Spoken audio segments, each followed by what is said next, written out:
মৃত্যুর পর বনানী কবরস্থানে আব্বার কবরের পাশেই যেন আমাকে দাফন করা হয়। কিংবদন্তি ববিতার হৃদয় ছোঁয়া শেষ ইচ্ছা। বাবার প্রতি সন্তানের ভালোবাসা কতটা গভীর হতে পারে তার এক অনন্য উদাহরণ হয়ে রইলেন ঢাকাই চলচ্চিত্রের জীবন্ত কিংবদন্তি অভিনেত্রী ববিতা।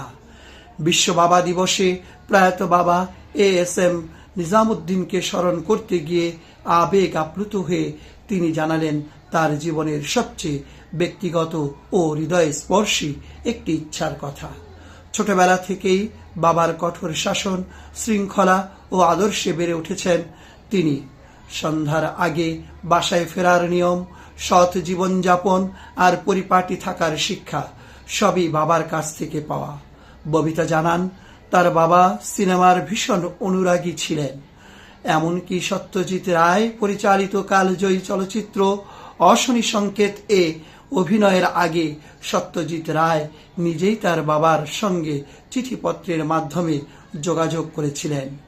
অন্ধকার রাতে হারিকেন হাতে বাবাকে এগিয়ে আনতে যাওয়া সেই শৈশবের স্মৃতি আজও তার হৃদয়ে অমলিন। বিয়ের মাত্র 4 মাস পরেই বাবাকে হারান ববিতা। সেই শূন্যতা আজও তাকে তাড়িয়ে বেড়ায়। বাবার প্রতি সীমাহীন ভালোবাসা থেকেই অশ্রুসজল কণ্ঠে তিনি বলেন, আব্বা আমার জীবনের আদর্শ। আমার ইচ্ছা মৃত্যুর পর বনানী কবরস্থানে আব্বার কবরের পাশেই যেন আমাকে দাফন করা হয়। কোটি মানুষের ভালোবাসায় সিক্ত এই কিংবদন্তি শিল্পীর শেষ ইচ্ছাও জড়িয়ে আছে শুধুই তার বাবার সঙ্গে। বাবা মেয়ের এই নির্মল ভালোবাসা সত্যি হৃদয়ে ছুঁয়ে যায়। পৃথিবীর সব বাবার জন্য রইল ভালোবাসা ও শ্রদ্ধা।